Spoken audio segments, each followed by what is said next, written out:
اگر آپ کے پاس میرے سوالوں کے جواب ہوئے تو میں اپنے اکاؤنٹ کا اختتام کروں گا اور تمام ویڈیوز ڈیلیٹ کر دوں گا اور آپ کے خدا کے لیے سجدہ ریز ہو جاؤں گا۔ جان ٹرکنگ صاحب نے میری پچھلی ویڈیو کے جواب میں ایک تفصیلی ویڈیو اپلوڈ کی ہے جس میں انہوں نے چند سوالات اٹھائے ہیں۔ سب سے اہم بات یہ ہے کہ انہوں نے ایک وعدہ کیا ہے۔ انہوں نے کہا کہ اگر ان سوالات کے تسلی بخش جوابات مل جائیں تو میں اپنا اکاؤنٹ اور تمام ویڈیوز ڈیلیٹ کر دوں گا اور اللہ تعالیٰ کے سامنے سجدہ ریز ہو جاؤں گا۔ میں زیادہ تر ریئیکشن ویڈیوز نہیں دیتا، پر چونکہ انہوں نے اتنی بڑی بات کہہ دی ہے تو میں نے سوچا کہ ان کے تمام سوالات کا تفصیلی، سائنسی اور منطقی جواب دیا جائے۔ ان کی ویڈیو چونکہ لمبی ہے، اس لیے پہلے میں آپ سے ان کے اعتراضات کی کچھ جھلکیاں شیئر کرتا ہوں، وہ دیکھیے۔ یہ کوئی ڈاکٹر صاحب ہیں، یہ میرے بارے میں کچھ کہتے ہیں، چلیں دیکھتے ہیں اس ویڈیو میں یہ کیا کہتے ہیں۔ بڑے کمال کے شخص لگ رہے ہیں۔ بارے میں ویڈیو بنائی اور میں حیران ہوں، میں ایک معمولی سا ٹرک ڈرائیور اور مجھے جواب دینے کے لیے نہ کوئی مولوی ملا، نہ مفتی، نہ قاری، نہ حنبلی، نہ بڑے بڑے مدرسوں کے بڑے بڑے اور بڑی بڑی گردنوں والے کوئی مولوی ملے، تو کوئی ڈاکٹر صاحب کہ اب ڈاکٹر آ کے خدا کو بچانے لگے ہیں۔ پھر اس نے اپنے آسمانی کتاب میں اتنی غلطیاں کیسے کر دی؟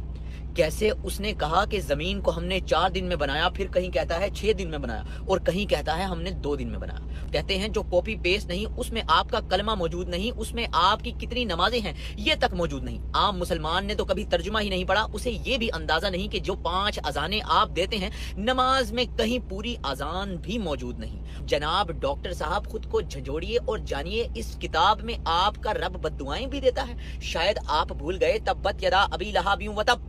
آپ اس کا ترجمہ خود پڑھیں گے یا میں آپ کو آ کے بتاؤں؟ اور پھر میں پوچھتا ہوں کہ کیا کوئی خدا گالی بھی دے سکتا ہے؟ کوئی خدا یہ بھی کہہ سکتا ہے کہ کتے ہیں وہ لوگ جو اس کلام کو نہیں مانتے؟ اگر آپ کے پاس میرے سوالوں کے جواب ہوئے تو میں اپنے اکاؤنٹ کا اختتام کروں گا اور تمام ویڈیوز ڈیلیٹ کر دوں گا اور آپ کے خدا کے لیے سجدہ ریز ہو جاؤں گا۔ تو یعنی جان صاحب کے بنیادی اعتراضات یہ تھے۔ سب سے پہلا یہ کہ آپ کے علماء کرام نے میرا جواب کیوں نہیں دیا، ایک ڈاکٹر یعنی میں خدا کا دفاع کرنے کیوں آ گیا، نعوذ باللہ۔ دوسرا یہ کہ قرآن کریم میں تخلیق کائنات کے حوالے سے تضاد ہے، کہیں زمین کو 2 دن میں، کہیں 4 دن میں اور کہیں 6 دن میں بنانے کا ذکر ہے۔ تیسرا انہوں نے کہا کہ قرآن کریم ایک نامکمل کتاب ہے کیونکہ اس میں نماز کا طریقہ، کلمہ طیبہ اور اذان کا ذکر نہیں ہے۔ اور چوتھا انہوں نے کہا کہ آپ کا خدا بد دعائیں دیتا ہے جیسے ابو لہب کو۔ اور آخر میں انہوں نے کہا کہ باقی کتابیں انسان کو سوچنے، سوال کرنے اور خدا کو تلاش کرنے کا کہتی ہیں۔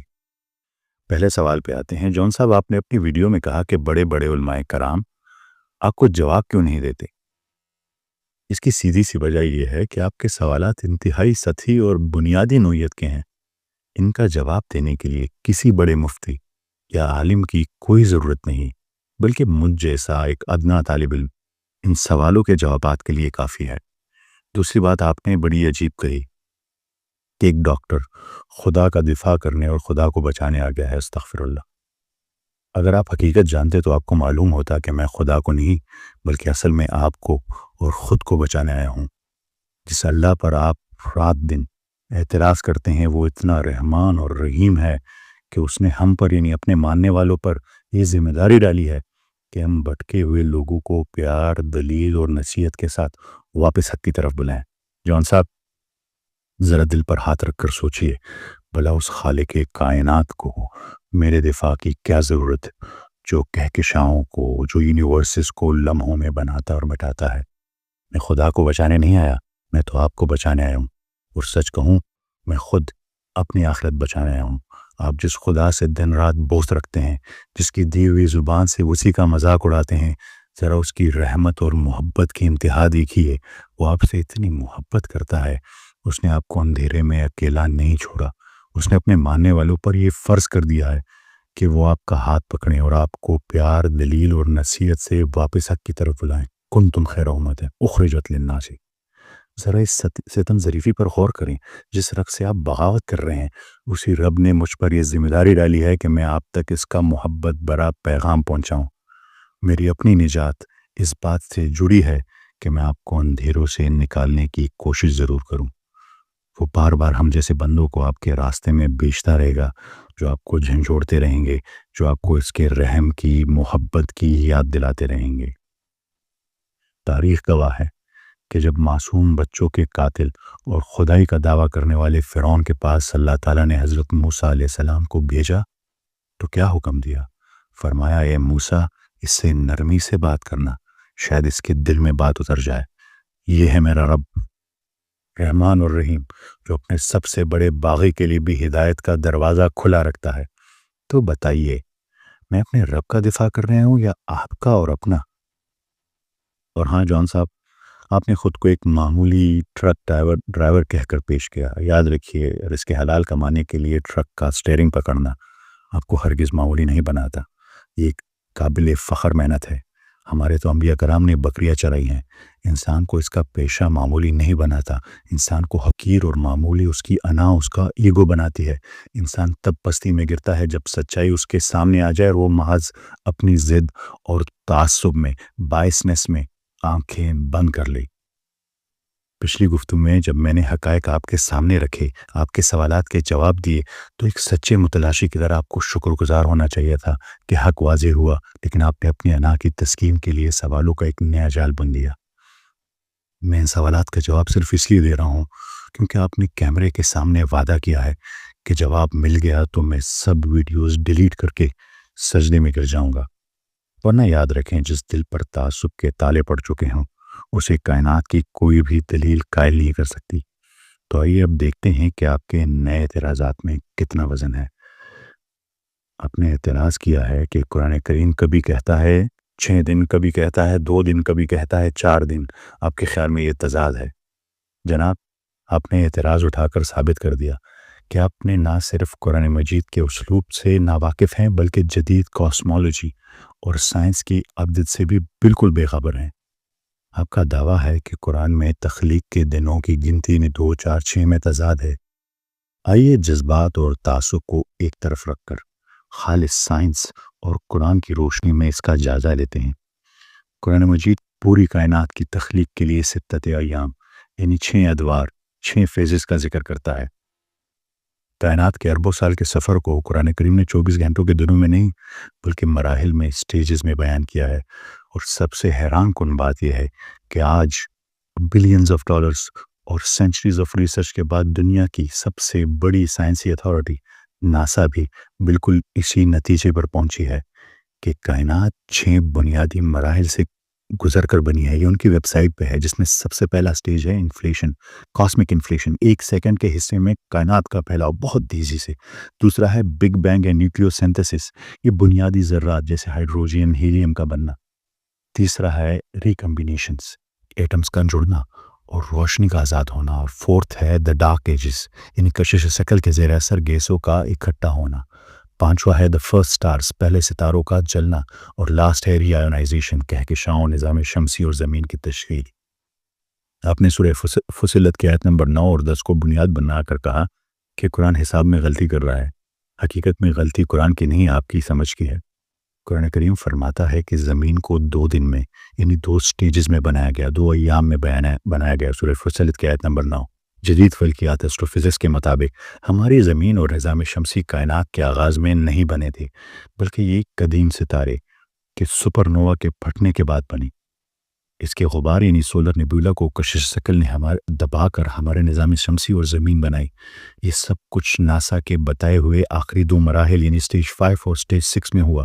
اور قرآن کریم نے بالکل درست فرمایا کہ زمین 2 سٹیجز میں بنی، سٹیج 5 اور سٹیج 6 میں۔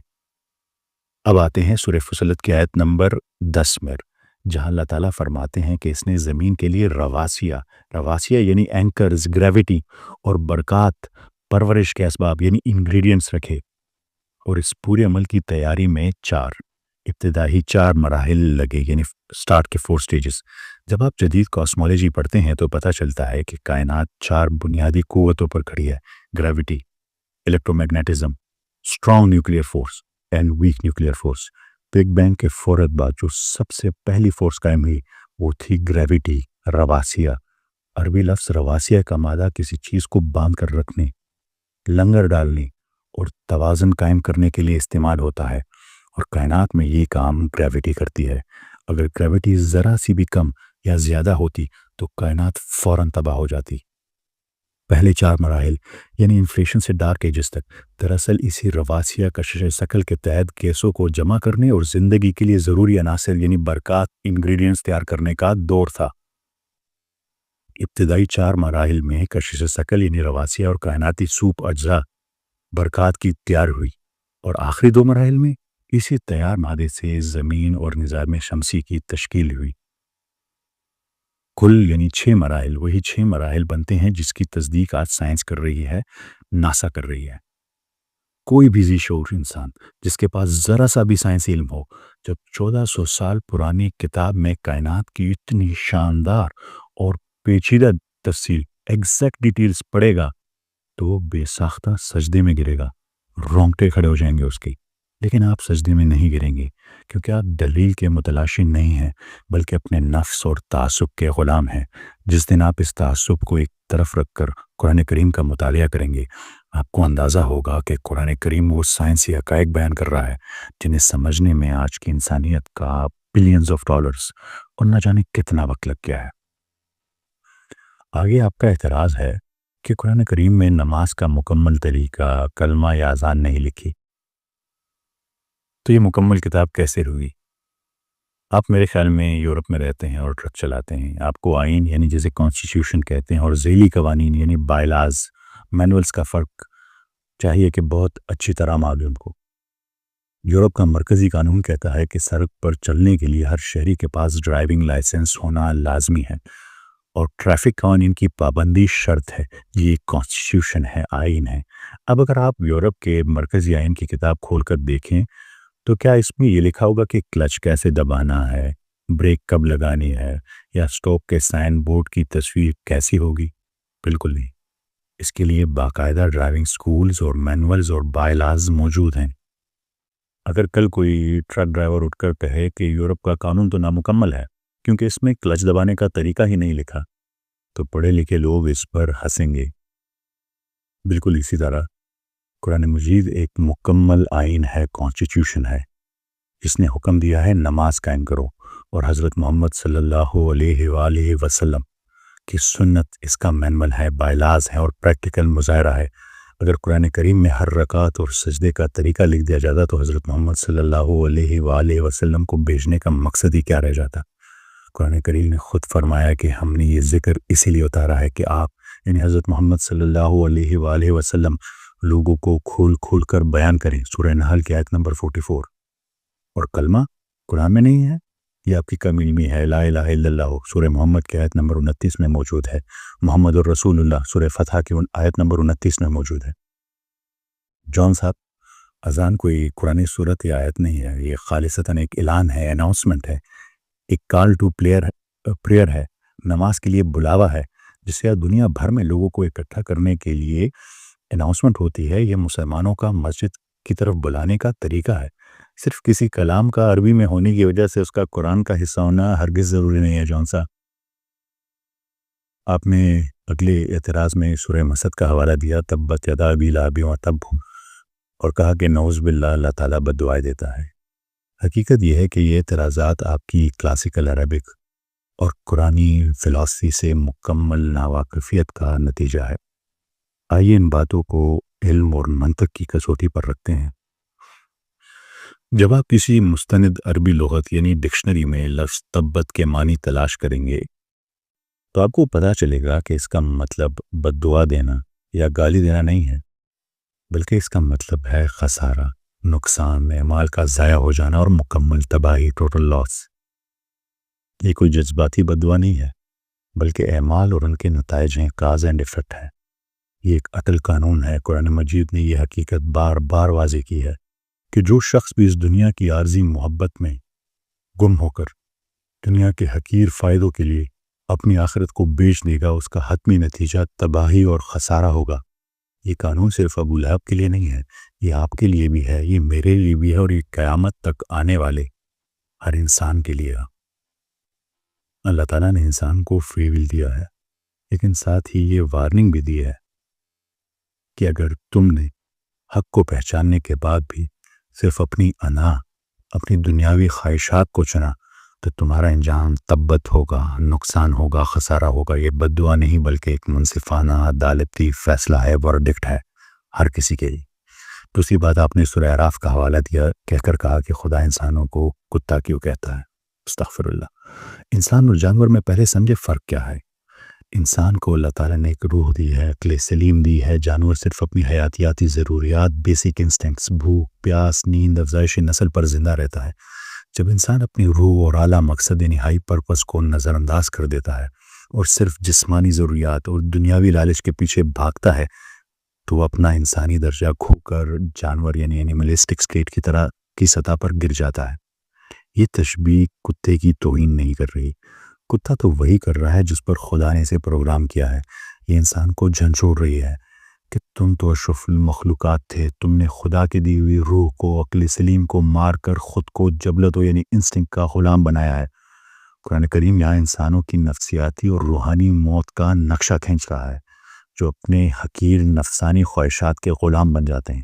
ذرا غور کیجئے جون صاحب، جب انسان اپنے اندر موجود اللہ کی دی ہوئی روح اور اعلیٰ مقصد کو، عقل سلیم کو بھلا دیتا ہے، جب وہ صرف اپنے نفس کی اندھی غلامی شروع کر دیتا ہے، اور جب اس کی زندگی کا مقصد صرف دنیاوی لذتیں اور خواہشات رہ جاتی ہیں، تو وہ اپنی سب سے بہترین اور اعلیٰ ترین حالت احسن تقویم سے گر کر پستی کی سب سے نچلی سطح اسفل سافلی میں جا گرتا ہے۔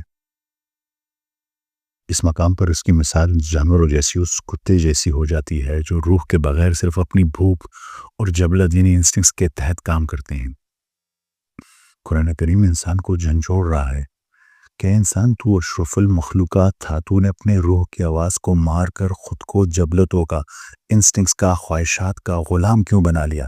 یہ انسان کو اصل میں اور اس کے مقام کی یاد دہانی کرانا ہے۔ آگے آپ نے کہا کہ آپ کا خدا کتابوں میں نہیں سماتا۔ بے شک ہمارا رب بھی لامحدود ہے، مگر اس کی رحمت نے ہماری رہنمائی کے لیے کتاب بھیجی ہے۔ آپ ہر مذہب سے اپنی مرضی کی چیز چن کر ایک ذاتی پرسنل خدا نہیں بنانا چاہتے ہیں، لیکن آپ ایسا کر نہیں سکتے۔ جو آپ سے کسی چیز کا تقاضا نہ کرے آپ یہ چاہتے ہیں، مگر حقائق آپ کی مرضی کے تابع نہیں ہوتے۔ اگر واقعی سچ کی تلاش ہے تو انا کے خول سے باہر نکلے اور کلام الہی کا درست سیاق و سباق کے ساتھ مطالعہ کریں۔ جون صاحب، آپ کی ایک بات سے میں متفق ہوں، اور وہ یہ ہے کہ اپنی کتاب کو پڑھو، اسے سمجھو، اس پر ریسرچ کرو، سوال کرو، لیکن شاید آپ یہ نہیں جانتے کہ قرآن کریم نے دنیا کی کسی بھی دوسری کتاب سے زیادہ جس چیز پر زور دیا ہے وہ ہے غور و فکر، انٹلیکٹ اینڈ ریفلیکشن۔ قرآن کریم صرف خود پر نہیں بلکہ اس پوری کائنات کو اور انسان کو اپنی وجود پر ریسرچ کرنے کی دعوت دیتا ہے۔ ذرا دیکھیں میرا رب کیا فرماتا ہے کہ بدترین مخلوق کون ہے۔ قرآن کریم نے اندھے، بہرے اور گونگے ان لوگوں کو نہیں کہا جن کی آنکھیں یا کان خراب ہیں، بلکہ اللہ کے نزدیک بدترین جانور وہ ہیں جو عقل سے کام نہیں لیتے۔ سورہ انفال کی آیت نمبر 22۔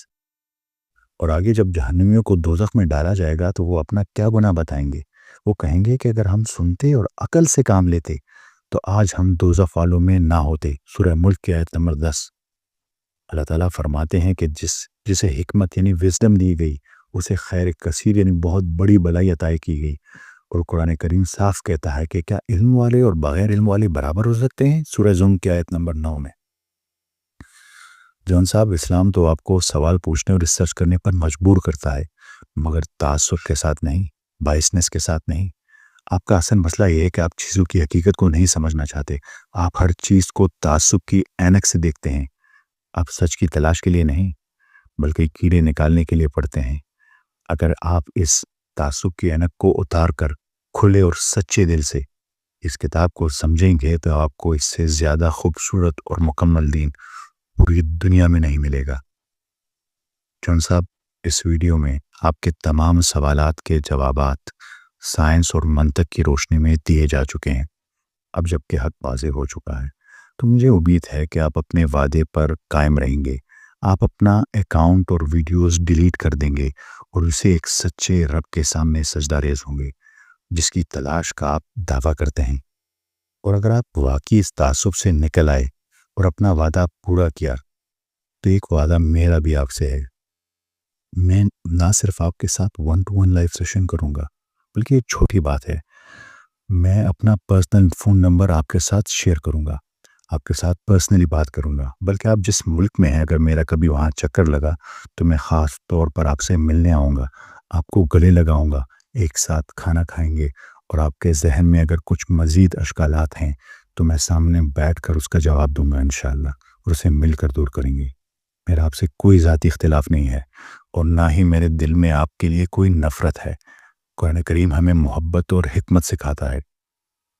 میری صرف یہ دعا اور کوشش ہے کہ آپ پیار سے اس خوبصورت دین کی طرف واپس آ جائیں، تاکہ آپ کو دنیا اور آخرت دونوں کی کامیابی نصیب ہو سکے، اور یہ پیغام میرا دنیا کے ہر انسان کے لیے ہے۔